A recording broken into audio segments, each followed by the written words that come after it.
Hello again, football fans. This is Anthony coming at you with Two Fat Guys Fantasy Football. Today we're going to be taking a look at the next team in our off-season series of team breakdowns. And today we're going to be taking a look at one of the best rosters in the NFL in the Philadelphia Eagles. As always, let's jump right into it and see how that roster looked at the end of the season. Now, coming into last season, the biggest question mark on this team was going to be the progression of Jalen Hurts. Jalen Hurts, I think, proved all the doubters wrong last year and had uh, an MVP caliber season. He was absolutely phenomenal in this offense and kind of drove the ship. Um, that being said, he was surrounded by uh, one of the best offensive lines in football, if not the best offensive line in football. Lane Johnson out at right tackle was great. Jordan Mailata, fantastic. Landon Dickerson has been very, very good for them. Jason Kelsey is very, very strong center. Underrated almost for as good as he is. Um, Isaac Siamalo performed very, very well for them as well. So they also have Jurgens, who they drafted, and Andre Dillard, who they drafted a couple years ago, just to give them the depth that they need. So this offensive line really made the job easy for the offense. They performed very, very well. Um, Dallas Goedert leads the tight end room. He is an incredible fantasy tight end. He's, depending on format, one of your top four, top five fantasy tight ends. Definitely a guy to target in your drafts. The running back room was incredibly deep. Miles Sanders was the lead horse, but Kenneth Gainwell and Boston Scott both played quite a bit, and they were very rotational with that. And I think they all three performed very, very well. The wide receiver room, last year at the draft, they traded for A.J. Brown, gave him a big new deal, and he came in and had an amazing season for them. He really made a big difference for them. On the other side, we have the Slim Reaper and Devonta Smith. Devonta Smith really kind of took the next step in his development last year and became a high quality wide receiver two. Um, on some teams, he would probably be the wide receiver one. But here he's absolutely the two, and I think that's probably where he fits best. Outside of that, Zach Pascal, Quez Watkins were both kind of rotational wide receivers. Outside of the top two, the rest of the receiver core is kind of a question mark for them. Was last year, but and kind of will be going into this year, I think as well. But when your top two are AJ Brown and Devonta Smith, you don't really need a whole lot, especially when your third target is Dallas Goedert. On the defensive side of the ball, this was a very dominant group, led by longtime veteran Fletcher Cox, Brandon Graham, the longtime Eagle as well. Also, we had Javon Hargrave and Josh Sweat. Josh Sweat was the most interesting piece for me. Really kind of took a big step forward last year. He's gotten better every year, but last year he truly proved to be a kind of a dominant pass rush, but their whole offensive front was, or defensive front was just dominant. Last year, their first draft pick was spent on Jordan Davis. Jordan Davis is an absolute monster. 6'6", 335 pounds, and moves like a dancing bear. Incredibly strong, incredibly quick and agile for his size. Um, was hurt a good chunk of the year, so we didn't get to see him really be the dominant player that I think he can be. But uh, but yeah, that's when that's your backup, and you bring in Ndamukong Suh towards the end of the season just to give you some added depth and rotational capabilities. This defensive line was a force to be reckoned with. And their linebacker core, they were led last year by T.J. Edwards, one of the top tacklers in the NFL. Hassan Reddick had one of the best seasons for an outside linebacker as well. He was kind of an honorary member of this front four. I think he led the team in sacks, but so many sacks from this team. I think it's an incredible amount. Kazir White played the third linebacker spot. And N'Kobe Dean was one of my favorite draft picks of the year. He was an absolute steal for them as late as they got him, and he essentially got a redshirt year. He didn't have to play much. He wasn't asked to play much. He got to sit and kind of learn from T.J. Edwards, and I expect him to really kind of step into that role and be completely adequate this year. Um, on the back end in the safeties, we've got C.J. Gardner-Johnson and Marcus Epps, who were quality back end, made sure that coverages weren't blown so that the front four could really get after it. Now, our quarterback room was one of the best in the league as well. We had Darius Slay, James Bradbury, and Avonte Maddox. We also had Josiah Scott as kind of the fourth corner. These guys were incredible last year. Just nothing to really be said. Picking up James Bradbury just before the start of the season, after he got cut by the Giants, was an absolute steal for them. Really made this defense incredibly hard to beat. That's why they represented the NFC in the Super Bowl. They were just that good all year round, um, and they deserved all the accolades they got. They were incredible. But enough about last year. Let's jump into it and take a look and see what has changed for them since the offseason began. Since the offseason began, they have done a fairly good job at kind of doing what they need to do. Howie Roseman is proving once again to be a masterful GM. He's an absolute wizard when it comes to the salary cap and taking care of his guys. We have, however, had some departures. We did lose Zach Pascal in the wide receiver room. So now we have Greg Ward, Quez Watkins, kind of as those rotational guys. We also lost Miles Sanders and brought in Rashad Penny to replace him. Now, Rashad Penny is an interesting running back. When he is healthy, all the analytics and metrics and even the tape show that he is an incredible running back. He is one of the most efficient running backs in the NFL as long as he stays healthy. Unfortunately, he has not had one fully healthy season in his entire NFL career. So this is a gamble for him to be the lead running back in this offense. Um, Kenneth Gainwell, Boston Scott, both are going to play a role. I'll be interested to see if Trey Sermon can ever make a dent in the NFL. He's a guy that I really liked coming out of Ohio State a few years ago, but he's just not proven to be worth anything in the NFL, unfortunately. Uh, our offensive line, we did lose Isaac Siumalo. Sorry, butchering that name this morning. So this is a spot that I think can be addressed. Jurgens could probably step up and take that role. Driscoll is there. We also lost Dillard as well. So we did lose a little bit of the depth and a little bit of the strength there. But when you're still led by Lane Johnson, Jason Kelsey, Landon Dixon, and Jordan Mailata, you still have one of the best offensive lines in the NFL. Dallas Goddard is another guy. Let's take a kind of a better look at him. He's gotten better every year, and like I said, for fantasy purposes, he's a guy that if you miss out on Travis Kelsey, uh, grab Dallas Goddard a couple rounds later, and you'll be perfectly fine in redraft leagues. He's a guy that's going to go in and perform week in, week out. In this offense, he is one of the top three targets. So definitely take a look at him.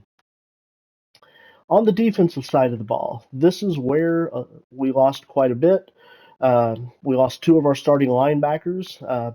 As I mentioned before, though, Nakobe Dean is a guy that I expect to fully step up and be more than up to the task of taking over that middle linebacker role. Incredibly athletic for the position. Watching his tape from Georgia, he's a guy that I expected to come in and kind of have an immediate impact in the NFL.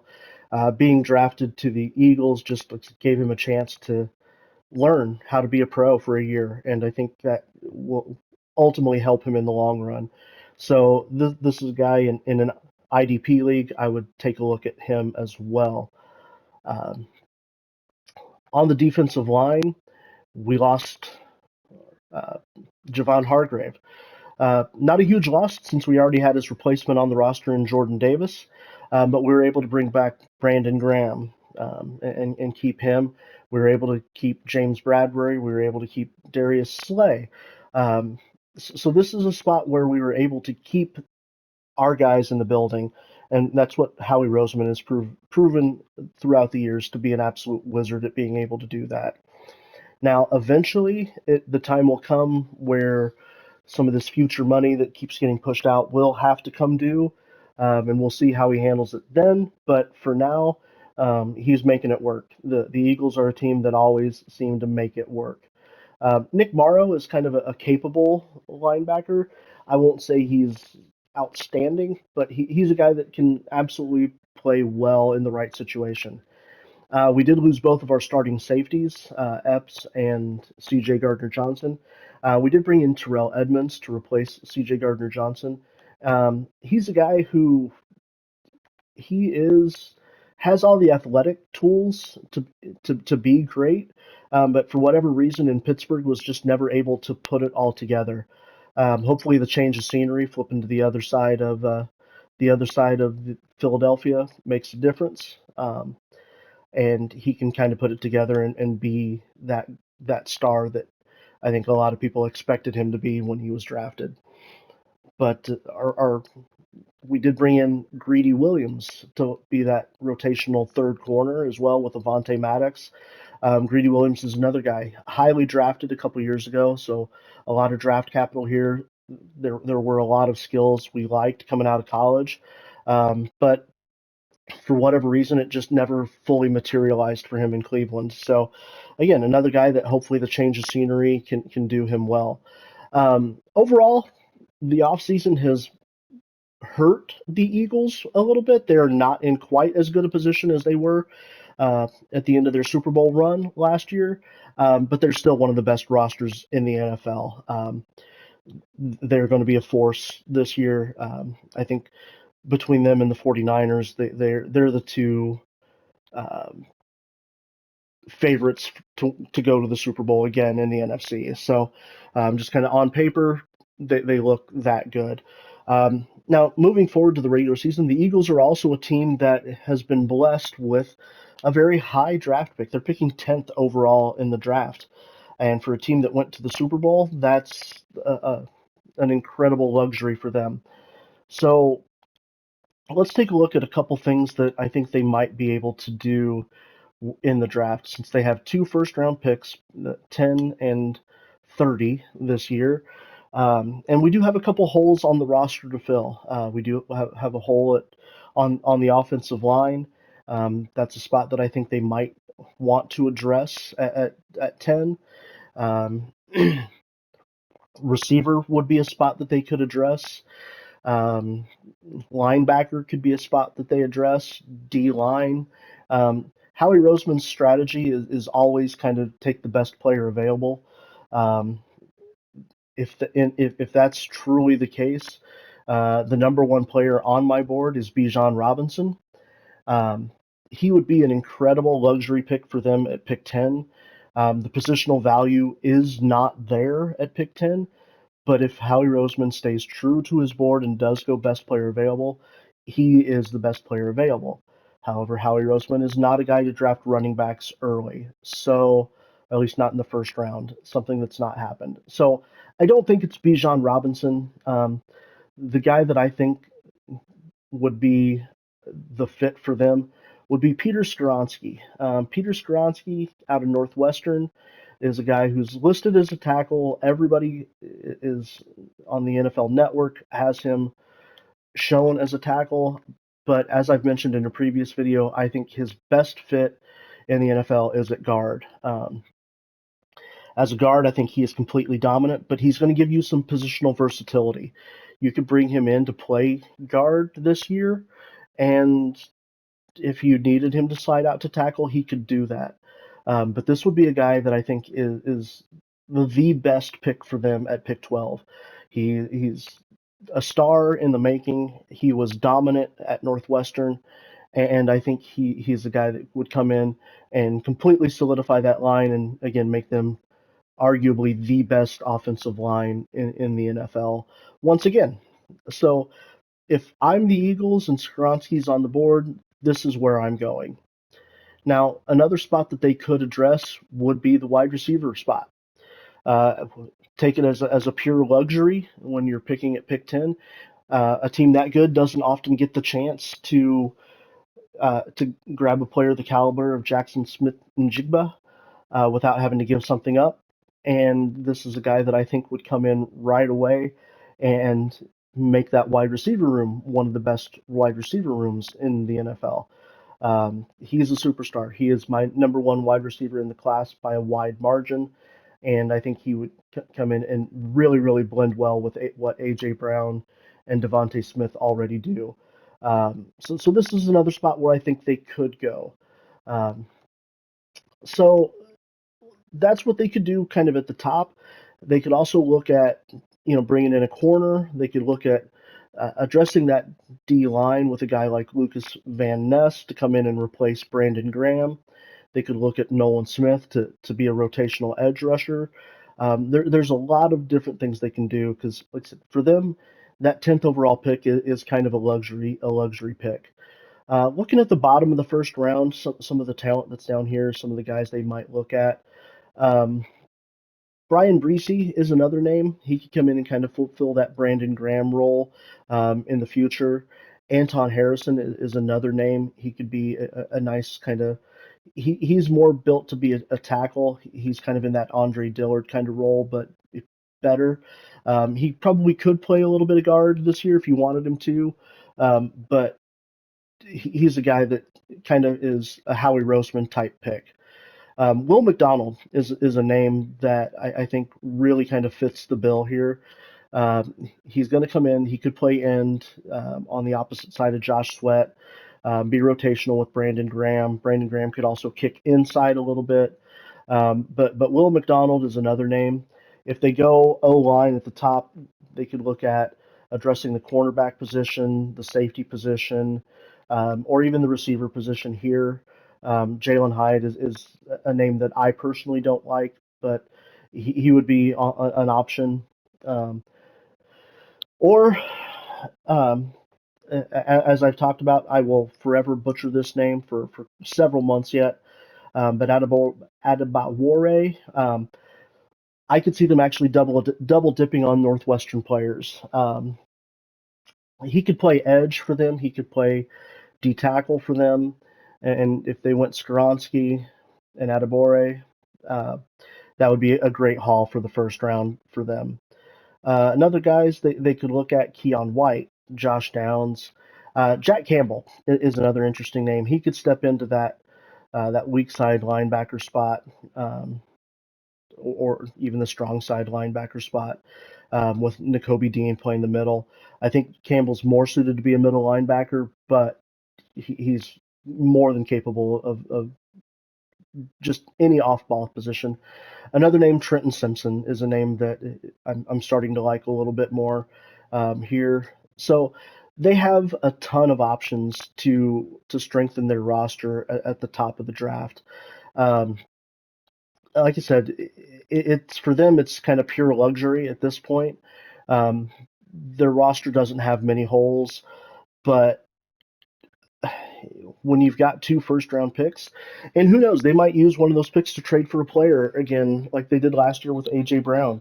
So they're a team that has a lot of options, and I expect to see them be, um, I expect to see them be players in the off season. So for now, that's going to do it for us on our breakdown of the Philadelphia Eagles. As always, feedback is encouraged and appreciated. If you think we're doing a good job, you like what we're putting together here, please leave us a like, subscribe if you'd like. We will be pushing out at least one of these a day, every day, so we can get through all the teams before the NFL draft. Once the draft hits and rosters get a little more settled, we will revisit all of these team breakdowns and take a look at some of the fantasy impacts going into the season. But for now, I appreciate every single one of you, and we will talk to you next time.